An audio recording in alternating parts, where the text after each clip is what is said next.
Hey guys, how's it going today? I'm Jason here at RoofSnap. And I'm Abby. Yep, today I have Abby with me. As we've mentioned in one of our other live webinars, we have a new salesperson here, so I'd like to welcome Abigail. And she's joining me today because Katrina actually had another engagement, so she's out of the office for this afternoon. But Abby's going to join me on a project here that we're going to do for you, where we go in and show you how to draw a roof and put together a good, better, best style estimate. But specifically today, we're going to show you our brand new Nearmap integration, where you can purchase a Nearmap image right within the app at the address level. So let's transition on over and pull up the iPad screen here. And hi, as you can see, we're still down here in the corner. So we're going to go in and tap on the project map. I haven't actually picked an address yet, and the project map allows us to zoom in. Uses our GPS location, so it's actually pulled right in on the building here where we are. RoofSnap World Headquarters right here. Absolutely. And, we don't want to draw, I don't think we want to draw anything commercial today. So, Abby, let's, and if I call you Katrina today by accident, I apologize.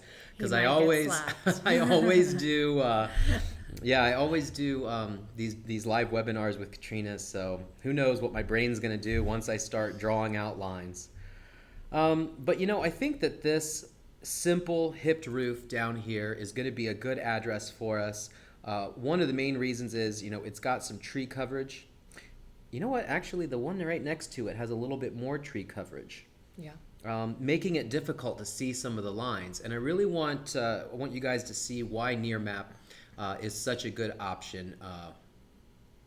Why Nearmap is such a good option, specifically when there's foliage or tree coverage or canopy that obscures your view of the roof from, say, Google imagery or Apple imagery, two of our other map sources.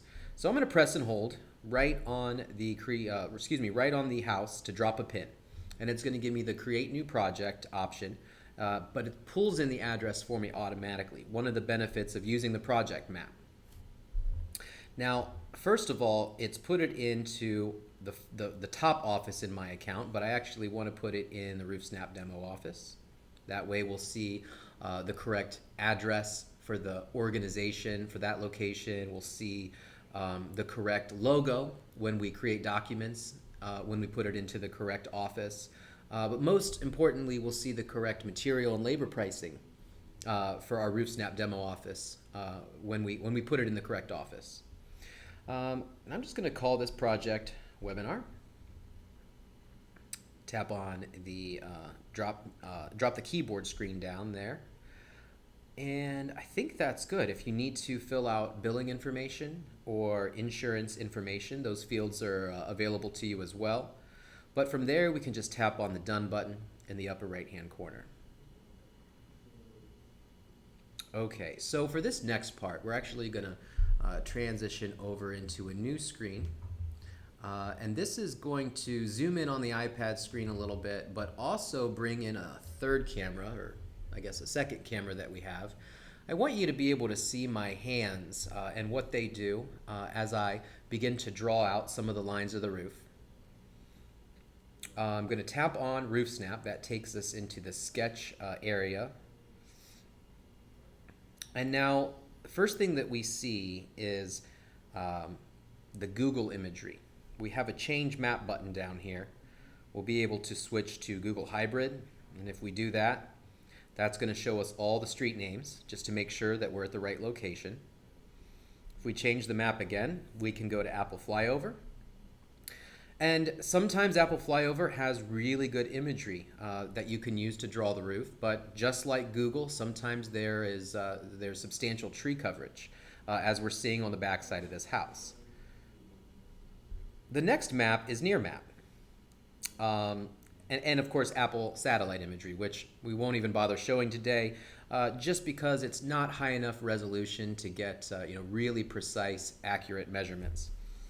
If you have a Nearmap subscription, as many of our customers do, they pay the annual price for Nearmap. Those who have those subscriptions will be grandfathered in. and they'll be able to log in here right on the screen. Let's see, did it freeze up? Looks like there's a little lag. Is there a little bit of lag here? All right, well, there we go. So we are dealing with a little bit of lag today. You know, with Katrina not being here, she didn't leave her fancy computer behind with a really fast processor. So we may be experiencing a little bit of lag, but I'll just keep going. The Nearmap login button here is reserved for those customers who do have annual subscriptions with Nearmap. I'm going to actually tap off the screen and just switch it back over to Google Satellite. And what I want you to see here up in the upper left-hand corner is there is now what is the in-app Nearmap, or the Nearmap per address purchase button. Now before I can buy the image, I do need to zoom all the way in right on the house. Just put it centered in the middle of the screen. And then I'm going to tap on the purchase button in the upper left-hand corner. So what this is going to do is it's going to tell me that there are several imagery dates available for this address. And now again, I'm not sure if the video is lagging or if my voice is also going to be lagging. I'm not sure if they're going to sync up or not. So I'm going to go just a little bit slower here so that the video can catch up with us. The available imagery dates for this location are from March 5th, 2017, all the way back to June 5th of 2015.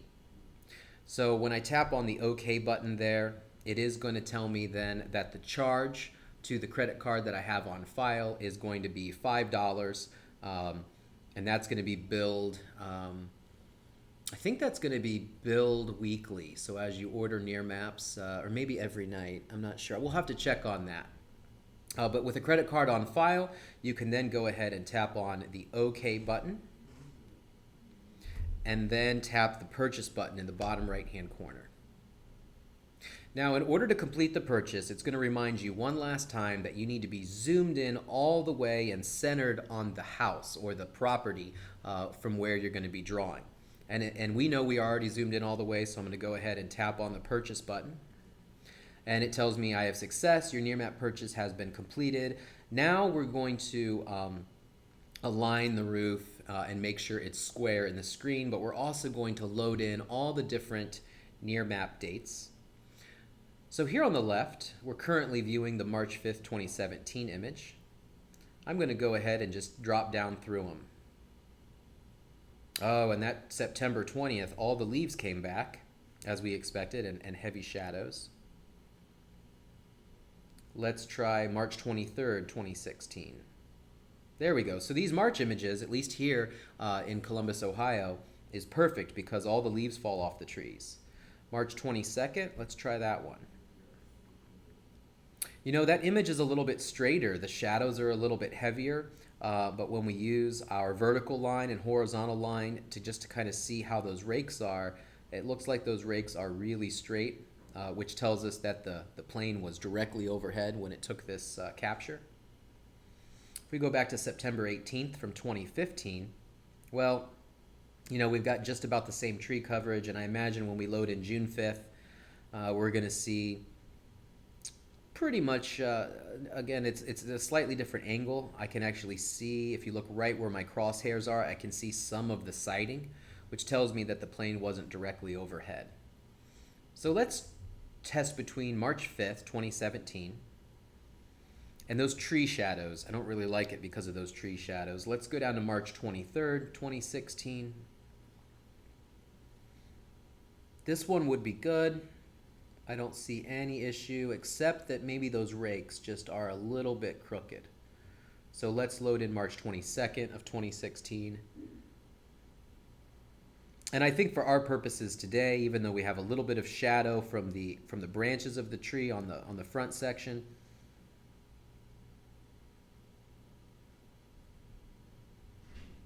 I'm a little too picky. That's an understatement.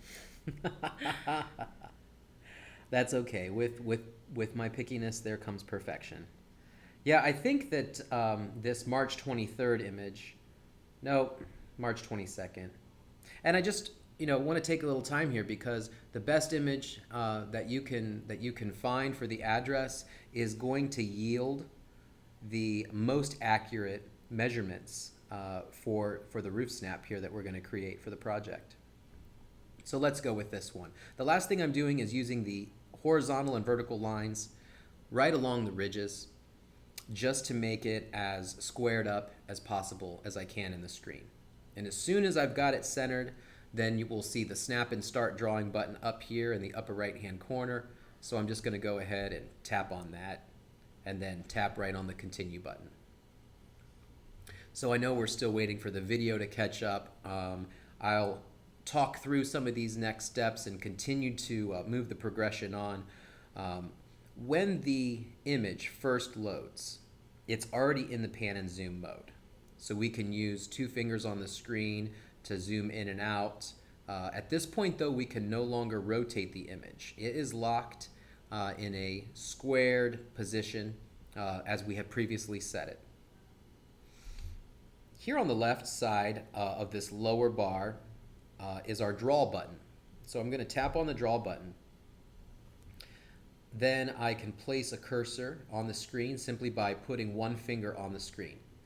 And as I move it around, you see that there are cursor tails that go vertically and horizontally on the roof. So what I like to do is typically start at the ridge or at the uppermost story of the roof. And simply by tapping on the screen with any other finger, it turns that little circle green and it allows me to start drawing out my first line. When I get to the end of that line, and as you can see here, if you look at the hand screen of the video, I'm going to tap on the screen again, and it allows me to turn and start a new line in a new direction. Then I'll tap on the screen again, come across that rear eave,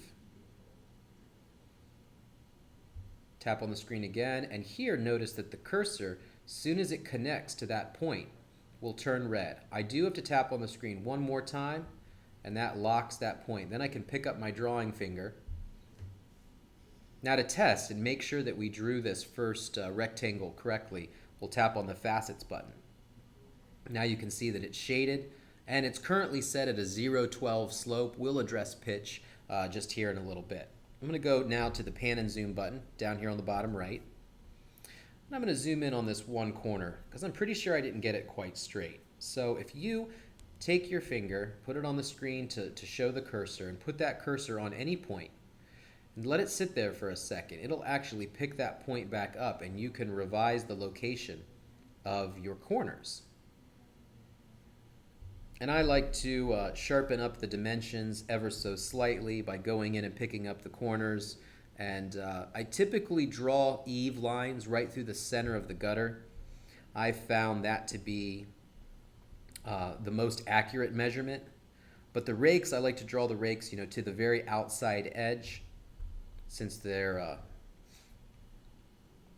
well, that should put me right in line. There we go. And you don't have to be as nitpicky as I am. You don't have to zoom in on every single point. You'll still get relatively accurate measurements if you just draw this quickly. So now let me come down the ridge of this front-facing gable, down the rakes on both sides, across the eave, and here I'm going to come up the valley and connect to the top of that ridge and come down the valley on the other side. Let's say the valley goes to about there. Tap on the screen again, come across the eave, tap on the screen again, come up and join with the ridge.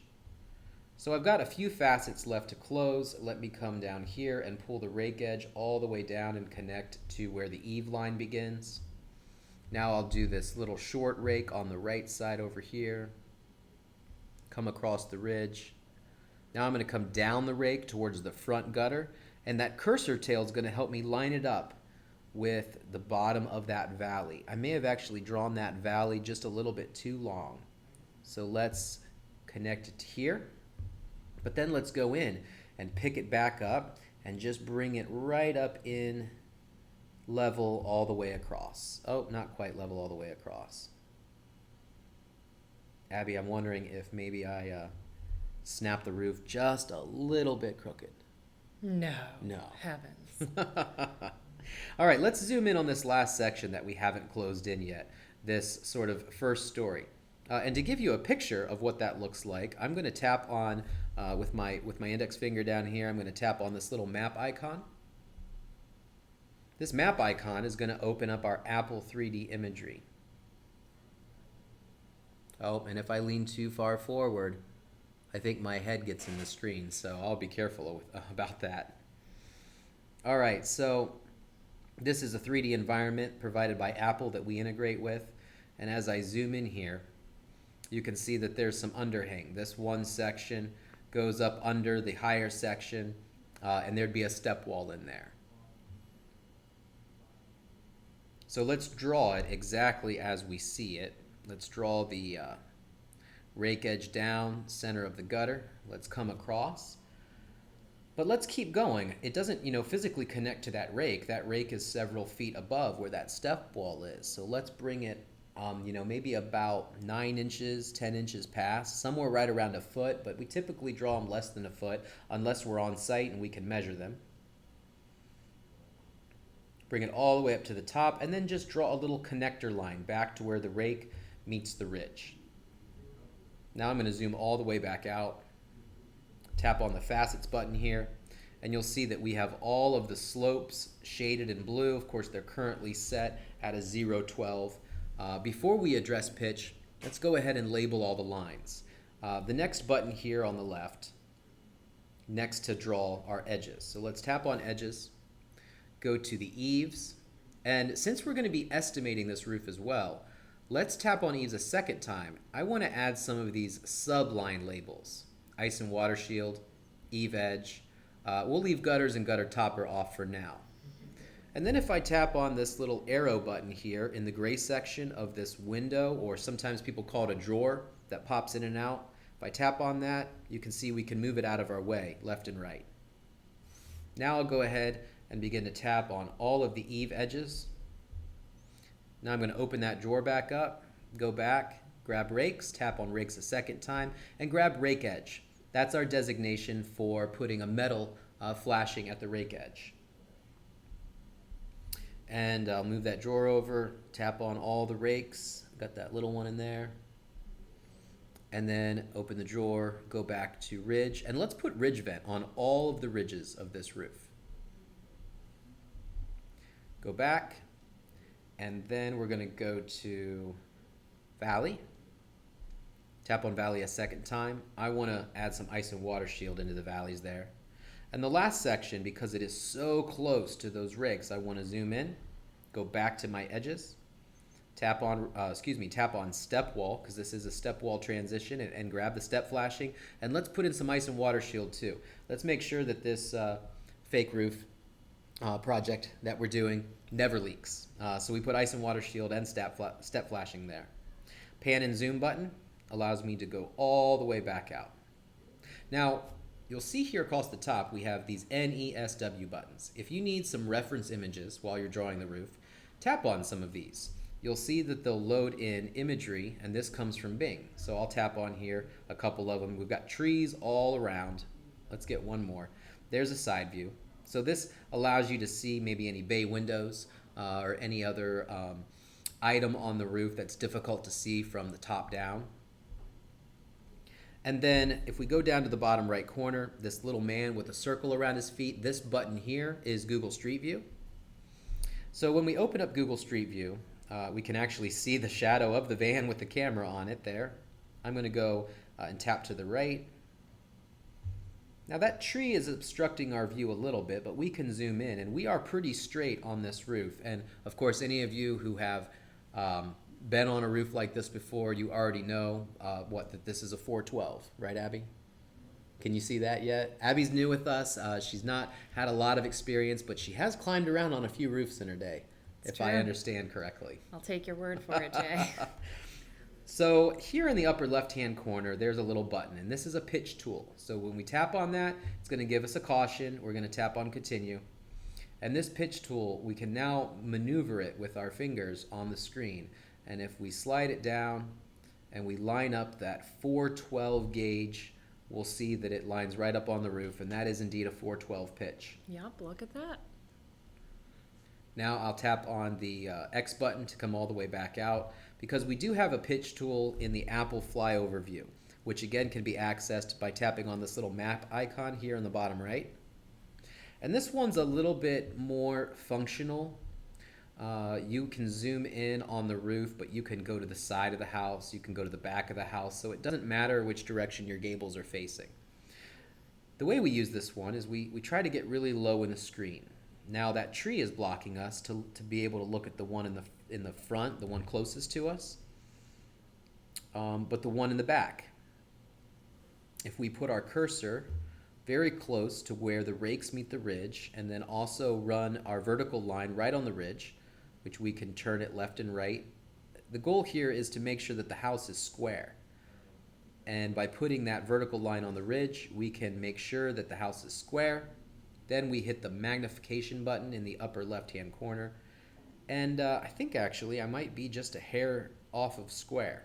So I'm going to go back out, and I'm going to rotate it left and right again. And pardon my hair, but I need to get a little closer to make sure that I am seeing this correctly. All right, bring my head back out of the screen. Sorry about that. I'm going to hit on the magnification button here. Now I can hit on the pitch tool in the upper left-hand corner. Bring this card down, and it looks like we are a 412 on that roof. Great. So now I'll hit the minus button and come back out 2 clicks to bring me back out to this side. And let's zoom around the house. You know what? That's actually a really good view there. So let's put the crosshairs right in the middle again. Try to get as straight up and down as possible. There's just a little bit of flexibility here. If you're not dead on, you should still get an accurate pitch measurement. So I'll open the pitch card one more time, click on continue. Yeah, so I'm really confident now, having measured the front with Google Street View and both sides with the Apple 3D Flyover pitch tool, that this is a 412 all the way around. So I'm going to go ahead and back and X all the way out. Now to set pitch, we're going to tap on facets, the middle button. This drawer pops open. We can still move that drawer in and out. But let's start by tapping on the pitch button. Now we select our pitch 412. And I can then just tap on right where it says apply to all. And that puts 412 on every slope. Let's say that these front 2 slopes were a 5. Well, let me go right back to pitch. Grab 5. Tap on the 4 right here where the facet is. It changes it to 0. Tap on it again, it changes it to 5. It will always toggle in between 0 and the pitch that you have selected, which you can see which pitch is selected by looking right here in this gray section. It loads in that pitch value. So let me change the other one to 5. Then we can go back, we can grab 4 again, and then we could just hit apply to all. It'll put all of them as 412. Now once pitch is in, if we're going to just use RoofSnap for measurements, we're done. We can tap on the done button, generate a measurement report, and we'll have all the measurements we need. But if we're going to use RoofSnap to create an estimate, specifically our good, better, best style estimate, we're going to need to put some accessories on the roof. Abby's learning that we have different accessories preloaded. We've got pins for vents. We've got pins for plumbing boots, chimney flashings, roof decking, skylights. Skylights are my favorite. We have the ability to create custom pins. Not we, but RoofSnap in general. And when you set up your account on our website, and if you need any help, of course, we do offer free training, all using these live webinars, one-on-one video conferencing, stuff like that. And of course, if you're nearby and you want us to come do some on-site training, we're happy to do that as well. If you're not nearby, you could definitely hire us to come and do some on-site training. At least, buy us a plane ticket and a few good meals. Let's add some plumbing boots to the roof, Abby. I'll say 1 inch to 3 inch. Sounds good. And we'll tap here and here and here. I can't be certain if those are all the plumbing boots, but when you're on site doing your physical inspection, that would be a good time to add your pins. Looks like there might be one or two chimneys, but they both look pretty small. So let's grab the small install chimney flashing kit. Tap there and tap there. And then I'm seeing two vents near the ridge. But we're going to put ridge vent on this one. So let's go to the off ridge vent, but let's actually grab the remove and cover box vent. And that's going to actually add some OSB for us into the mix, into our material order sheet. Which we won't actually get to today, but don't worry, if we don't cover everything, we've done so many live webinars now and they get automatically uploaded into YouTube.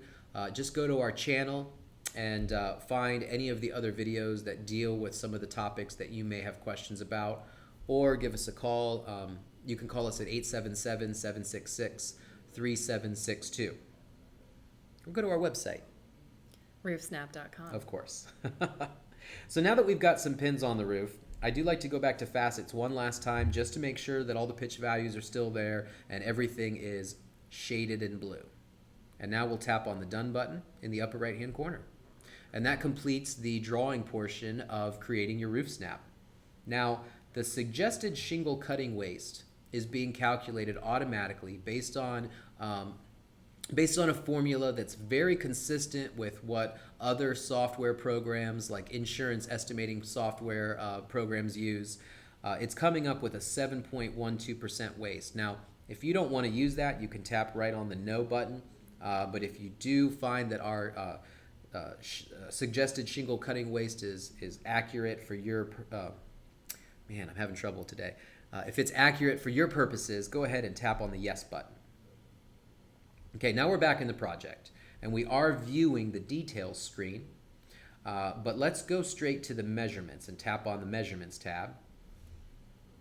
Total squares is at 23.4, but if we want to change it manually to a 10% waste, we can do that simply by typing right on the screen here and adding a new waste percentage. There is no save button in this screen. Whatever you change it to, it will stick. So now we're going to go ahead and go down to the Documents tab. We're going to skip a few and go down to the Documents tab. Here are all the different documents that RoofSnap can generate. But for today, we're going to focus on the estimate and the sketch report. So since the measurements are done, we can go ahead and generate the sketch report. I'm going to tap on Generate New. And it takes a few seconds. Bear in mind, the time that it takes here is directly related to the speed of your internet. So if you ever find any lag with these syncs, run a speed test and make sure that your internet speed is what you expect it to be.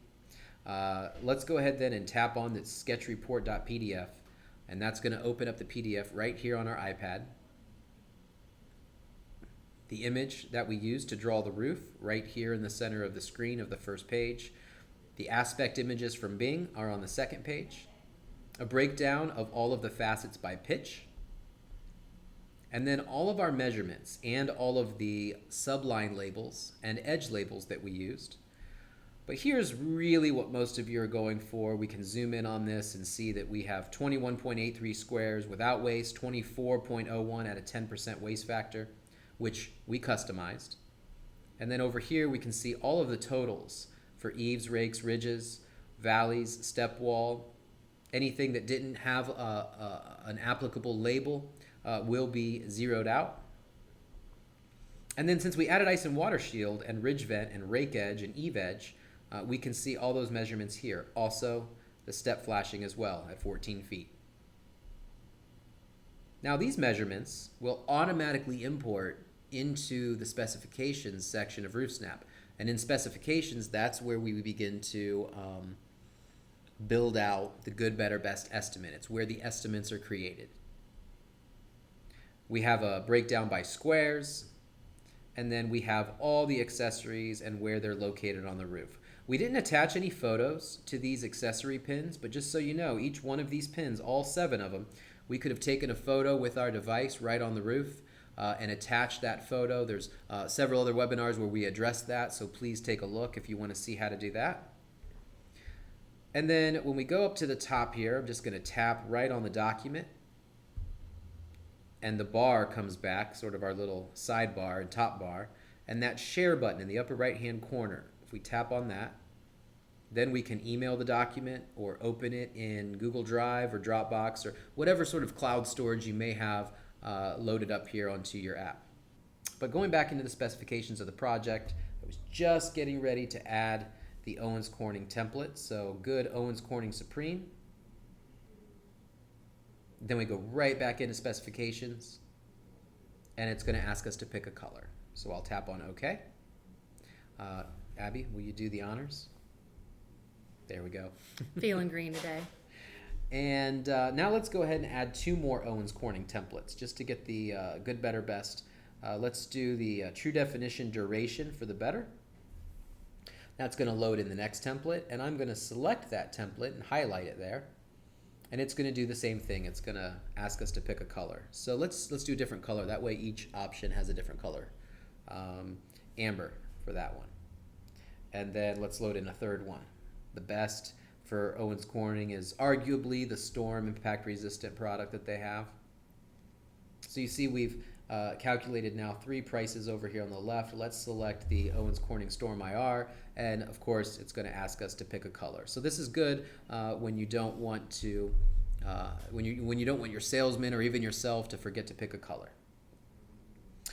We can go in and add additional shingles or materials or even that custom line item, which if you're in the process of negotiating, say, the true definition duration option with your customer, and you've decided that indeed you'll drop the price a little bit maybe to close the deal, then you can add a custom line item.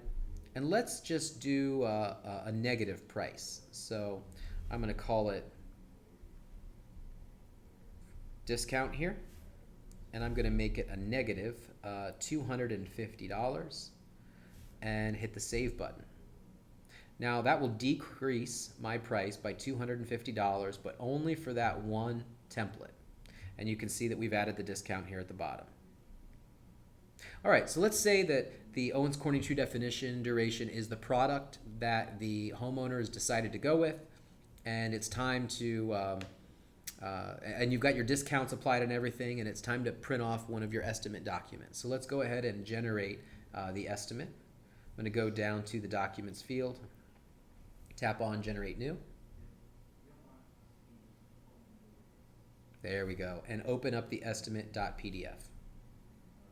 So here, when you're set up with, when you've gone through your account setup and you've uploaded your logo and your address for the offices that you've set up, you'll see it on these documents as well. So, you know, right now you see RoofSnap's logo, but that would be yours. And then the layout, right now we're showing line item quantities and we're showing line item pricing, which if I could get them to highlight here, well, the little copy button is showing up, so you kind of get the idea of what I'm talking about. The line item pricing and line item quantities can be turned off when you create documents. So if you don't want to show that much information, you don't have to. And then, of course, all the descriptions, like remove and dispose architectural shingles. Well, those descriptions can be modified to say whatever you want them to say. And again, all that is customized by logging in to roofsnap.com. All right, so let's scroll down. We can see that that one had the discount of $250 applied. And then, of course, all the prices here at the top with a picture of each shingle that was selected. So you know what, Abby, we're not doing terrible on time. So let's generate a contract, and I want I want you to sign the contract for me. So I'm going to go straight to the contract and tap on Capture Signature. And this is going to pull up a version of the document that can be signed. It's not exactly one of our PDFs, but as we scroll down, the customer can review the document with the terms of the agreement. All this contract language can be customized to say whatever you want it to say, and to even have some of the visual formatting that your previous contract had, if you want to keep the same style. So we'll tap on the sign here, and Abby, go ahead and there you go. And we'll hit the save button. Now I have your signature on file. Was that your real signature? Or was that your fake signature? Take it to the bank, my friend. All right, so we're going to go back out by tapping on the Documents button here. Now the actual contract PDF with the embedded signature is going to live here. So let's tap on that. Scroll down, we can see the document in its full form, plus the signature with the date embedded here at the bottom, and the terms on the very back page, or the last page. All right, well that's it. Let's transition back on over here into full view. All right, well, we've gone through the steps of ordering the Nearmap. That's available and live. If you try to go to an address and that Nearmap buy button doesn't pop up, one of two things are happening.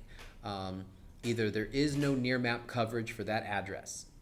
Nearmap flies and provides high resolution imagery for areas with higher population density, so metro areas, urban areas. But if you get into more rural locations, you may find that Nearmap doesn't have any coverage. Always feel free to give us a call. We do have some documentation that we can send you showing Nearmap's coverage area nationwide, which might be helpful. So maybe there's some areas nearby where you do work where you will have Nearmap, but maybe if you go way out into the more rural locations, you won't. Now, the other reason you might not see that purchase button is if you haven't updated to the newest version. So go to the App Store, go to your little updates button, tap on your updates button, and if you see that there's a new release of RoofSnap that you haven't updated to, please go ahead and update, and then you'll be able to purchase a Nearmap right within the account. Easy peasy. Yep. Thanks for joining us today, guys. We're really glad that you spent some time with us watching this video. If you have any questions, give us a call. In the meantime, watch more videos. We'll put one video here, and then how about subscribe to our channel? We'll put that one there. And then if you want to go to our website and sign up for the 14-day trial, we'll put that one right up here. Have a great day. See you Happy guys soon. snapping. Thanks a lot.